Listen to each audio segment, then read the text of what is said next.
welcome back to another episode of Truck Talks, guys. I know it doesn't look like there's a truck behind me, and that's because there isn't.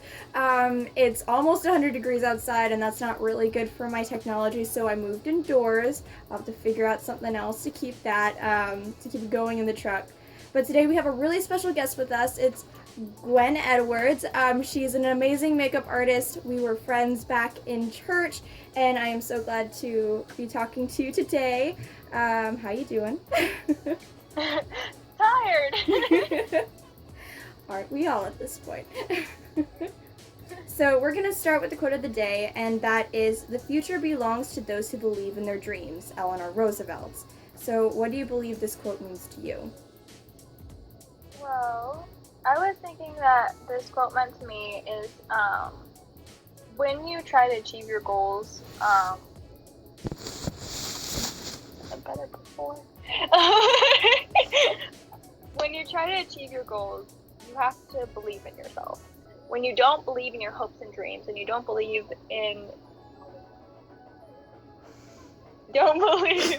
to be, don't believe in. It's okay. Dad! Quiet!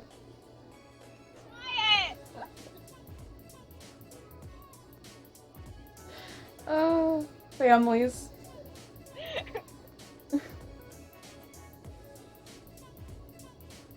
if you're editing it. I'm so sorry. It's fine. It's fine. We might keep it in for the bloopers, which will be fun. So. I believe in the quote, what it means is when you believe in yourself and you believe that you can achieve your hopes and dreams, your future can be that. When you don't believe in yourself and believe that your future can be your hopes and dreams, you cannot achieve that. And so I feel like when you believe in yourself, that's what that quote can really mean. I agree. That was a very well thought out explanation of the quote. I completely agree. That leads us into Myers-Briggs, understanding oneself and what one wants. So you had taken the test and you got INFJ and ENFJ. You split it because you're a very versatile person. So today we're just going to figure out what you lean towards most.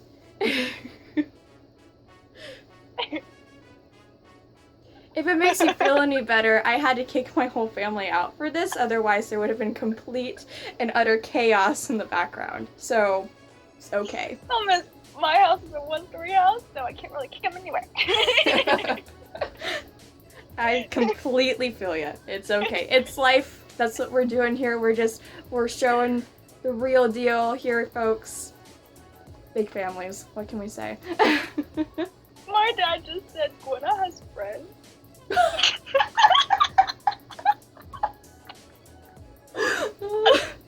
I think my dad wants to be in this Truck Talks. I don't think he wants to. I think he We'll have him come on another episode sometime and do a daughter-father.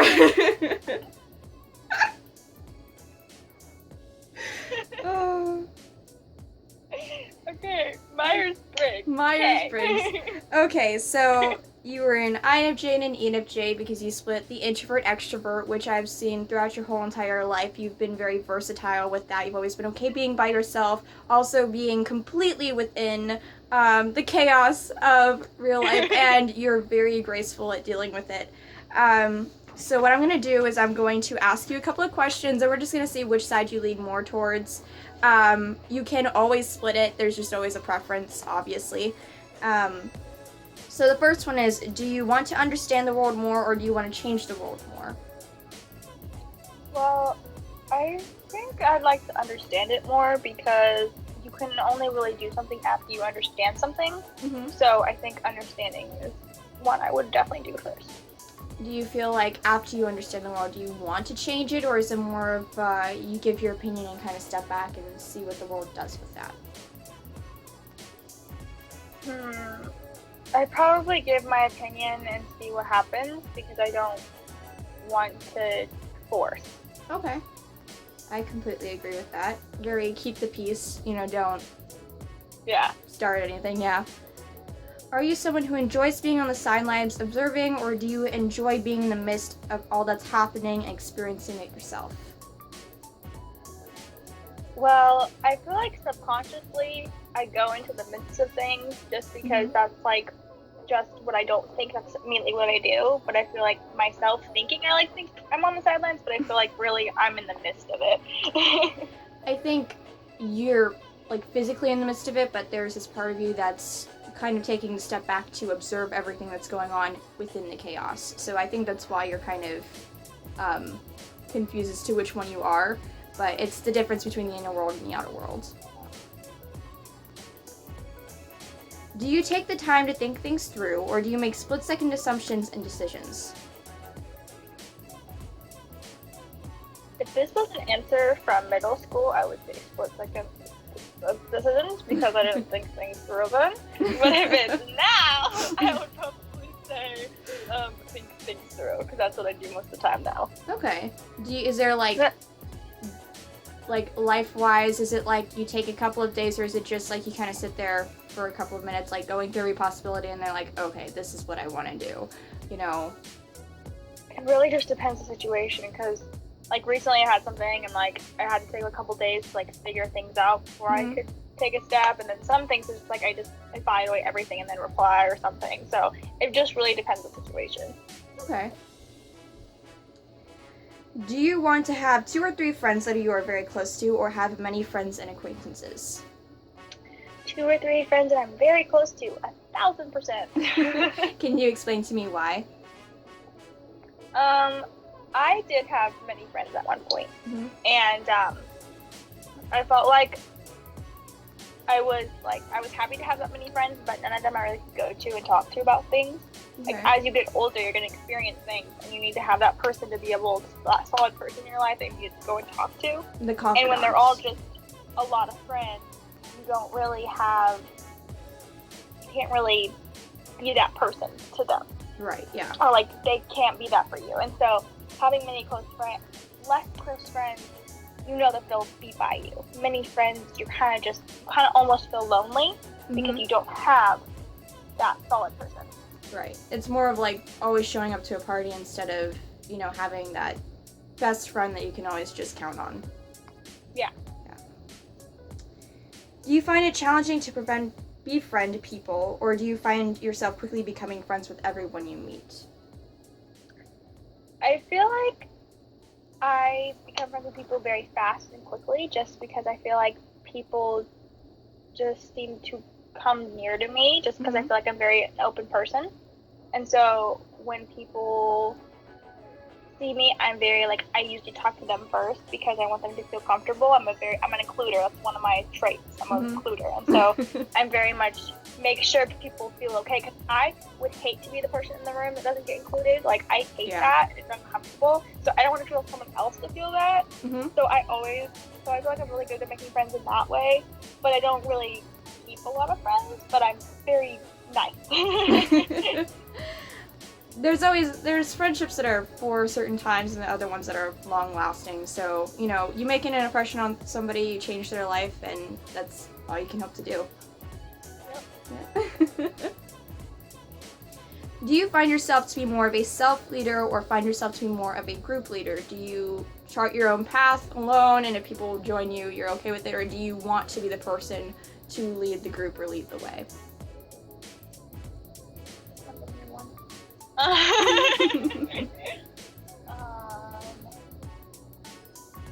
that's really hard. That's my brother. Okay. Got the new one. New one? Oh no, it's not my dad. Oh, No, okay. I was like, you have another brother now? No, she's gonna have to edit this. Or not. I mean, it makes it more entertaining. Okay. I think I'm more of a group leader. Okay. But there are points I will be like, if there's somebody else in the group, I'll step back. But usually if there's no one up to take charge of the group, I'll be the one to take charge, if that makes sense. So I'd rather be in charge of a group than just myself, because I feel like that's kind of selfish to just be in charge of yourself when you could help others. Okay. Okay. So but I've done both. Okay. Yeah. So that means that you like to be an influencer, you like being there in people's lives, you like having an impact, is what I'm hearing. Yeah. Do you bottle up emotions for you to deal with at a later time in a safe place, or do you express your emotions in the moment?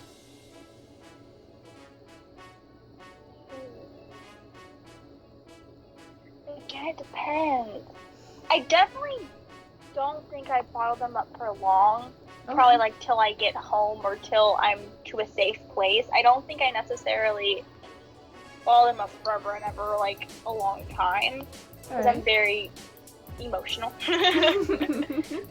But I don't try to act on emotion, so I guess in turn I do bottle it up for later, but I still deal with it, if that makes sense. You deal with it at a point where you don't think it's going to bother other people, is what I'm hearing. Yeah. Okay. Yeah. Because it's never good to, like, act on emotion when you're, like, whole heated. Sometimes you just can't help it, but most of the time I try and keep it to myself and come home and then spill it all to my family.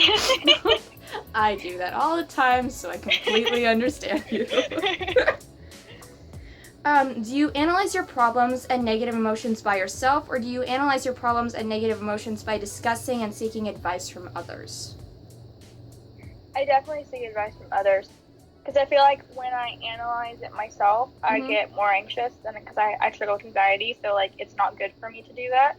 So I definitely talk to other people and like my family and my friends to make sure that I'm not doing something crazy. Does it make you feel more at ease when you go and talk to people, or is it like okay.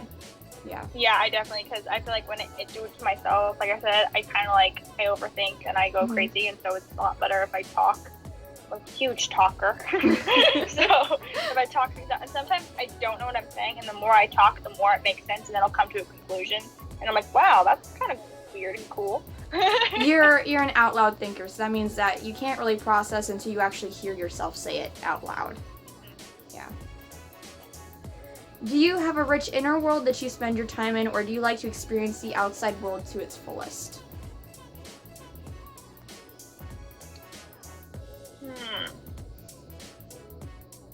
I don't know. So one of the ways to be able to tell if you do one or the other is that there's this thing called maladaptive daydreaming. So that means that you are always aware when you're daydreaming, but you constantly do it almost to relieve stress or to work out issues. So if you find yourself doing that, it's more of an inner world than doing everything in the outside world.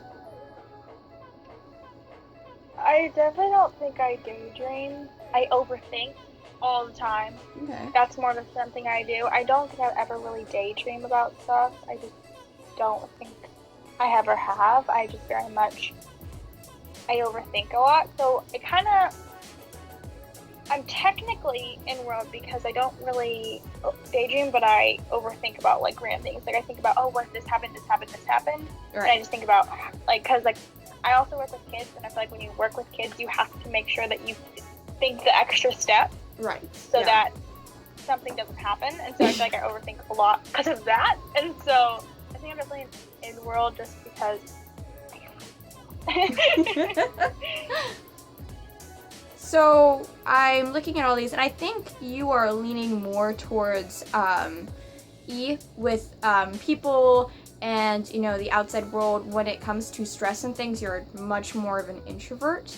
But I think that you are definitely more of an ENFJ if I were to diagnose. So that leads us into the 15 connection questions, which I am very, very excited to ask you about.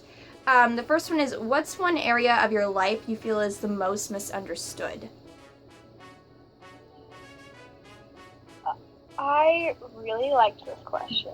And the reason why is because I had a lot of people like judge me by the book by its cover. Like they do that a lot with me, where they'll see me on Instagram, and most of my captions are very much like they have verses in them, and they have like speeches in them, and they have like motivational talks. Like I feel like you should post with a purpose. Right. And some people take that as, I'm trying to be perfect. I'm a goody two shoes. I'm trying to paint this image of myself, Right. which is not true. And some people will take that and make it, oh, Gwen's so fake, Gwen's so this, and I hate that because I'm like, I'm probably the realest person you have ever met. Like, I'm very real. I don't like fake. I don't try it. I don't test it. I feel like a lot of people, they just judge me that quickly, and I feel like it's very misunderstood because they'll see that, and also a lot of things that have said from me from middle school is still happening now, and it's like, that was like 5 years ago, and so it's just, and a lot of things are just misheard and misread and misunderstood. So that's probably the biggest thing, is they don't take the time to get to know me. They just see my posts and think, oh, she's trying to be perfect. And no, I just would never. I try to post something that will impact someone. So you're trying to be more of the, you're scrolling, you have a bad day and you're scrolling through Instagram and they see your post and they see what you've written and they're like, oh my gosh, that's something that I needed to hear. Which I have gotten multiple DMs from people that have told me that, and that's what encourages me. I'm like, okay, then I am making an impact, but I don't want to post the picture, which is fine. If someone wants to post a picture with the dog emoji and then move on, that's completely fine. Yeah. But I love photography, and I also want to show photography through words as well. You want to paint a picture. You want to tell a story through the posts that you post, not just put up a selfie for people to like, but something that people can admire with the artistic creativity of the lighting and your makeup, obviously, and the words that you put on the post. And like, that's a really big thing, is like, I will post a lot of selfies because I do makeup most of the times and I take pride in that.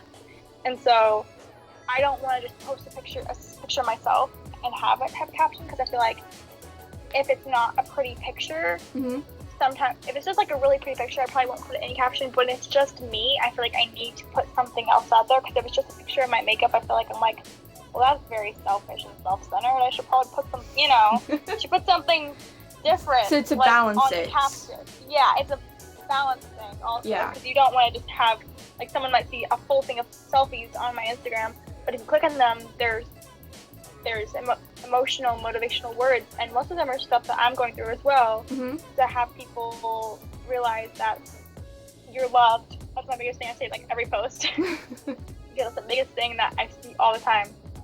And so I just feel like, to me, it's something that I just like to make someone see, because I feel like a lot of people misunderstand that a lot. What do you want to be known for?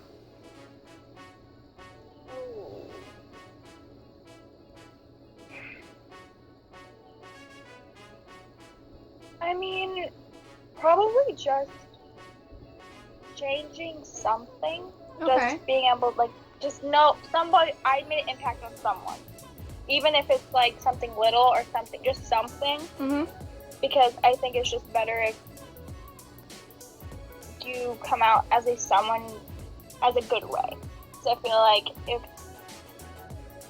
I could be known as not at all, I'd be totally fine with that. But it'd be nice to say, oh, she impacted me this way or somehow. Because I don't want to live my whole life just not helping others. Okay. So you want to be known for, by certain people, the inspiration or the change in their life. You're not someone who wants something huge, but you want to know that you did something for at least one person. Yeah. Okay. I completely understand that. So after this question, we will end this episode, and then we'll come back with a part 2. Name one thing you are completely in awe of. Oh my gosh. That's really hard. Well, I love the ocean. Okay. I'm absolutely obsessed with the ocean. I have a blue room. I have ocean pictures all over my room. I'm obsessed. I've only been there once, but I'm obsessed with it. I think that's something, because you can just see, like, God's amazing work through such a small thing of just water. Right. And it's like, he makes it so beautiful, adding little touches and little things. But Yeah. I love the beach. I love anything with the ocean. Like, my whole room is based on ocean things and roses. Mm-hmm. The everything in my room Everything. has roses on it or ocean. So if you found a rose on the beach picture, it would be in your room. Oh, Done. yes. Well, we will come back with a part 2, guys. Comment down below if you want more episodes with Gwen and them. We will be catching up in the next episode, so hope to see you guys soon. Remember to like and subscribe and comment down below. All right, thanks. Bye, guys.